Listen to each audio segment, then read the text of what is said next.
सध्या महाराष्ट्रामध्ये वैष्णवी हगवणे हे प्रकरण फार मोठ्या प्रमाणावर गाजत आहे. वैष्णवी यांनी सासरच्या मानसिक आणि शारीरिक छळामुळे आत्महत्या केली.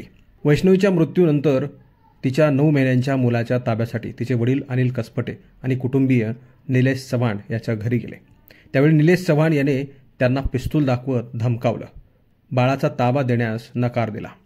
वैष्णवीच्या आई-वडिलांना पिस्तूल दाखवल्यानंतर निलेश चव्हाण याच्यावर गुन्हा दाखल करण्यात आला. निलेश चव्हाण याच्यावर यापूर्वी देखील गंभीर गुन्हे दाखल आहेत. त्याच्या पत्नीने त्याच्यावर बलात्काराचा आरोप केलेला आहे. जबरी चोरी आणि इतर गंभीर आरोप देखील या निलेश चव्हाणवर आहेत. निलेश चव्हाण हा पुण्यातील कर्वेनगर येथील रहिवासी असून वैष्णवी हगवणे आत्महत्या प्रकरणामध्ये त्याचं नाव चर्चेत आलं.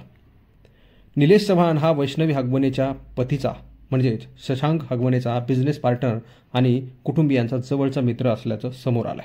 वैष्णवीच्या मृत्यूनंतर तिच्या 9 महिन्यांचा मुलगा हा निलेश चव्हाणकडे होता.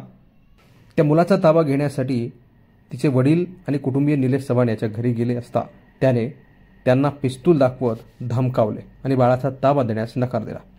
निलेश चव्हाणवर यापूर्वी देखील गंभीर गुन्हे दाखल आहेत. 2019 साली त्याने स्पाय कॅमेऱ्याच्या सहाय्याने स्वतःच्या पत्नीची आक्षेपार्ह व्हिडिओ रेकॉर्डिंग केल्याचं समोर आलेलं आहे. त्याच्यावर वारजे पोलीस ठाण्यात या प्रकरणी गुन्हा देखील दाखल आहे. तसेच त्याच्यावर बलात्कार IPC कलम 376(2) जबरी चोरी IPC कलम 392 इतर गंभीर आरोपाखाली त्याच्यावर गुन्हे दाखल आहेत. सध्याच्या चालू प्रकरणात निलेश चव्हाण विरुद्ध गुन्हा दाखल करण्यात आला असून पोलीस तपास करत आहेत. निलेश चव्हाणच्या विरोधात गुन्हेगारी रेकॉर्ड आणि त्याच्या वागणुकीमुळे वैष्णवी हगवणे प्रकरणात त्याची भूमिका गंभीरपणे तपासली जात आहे.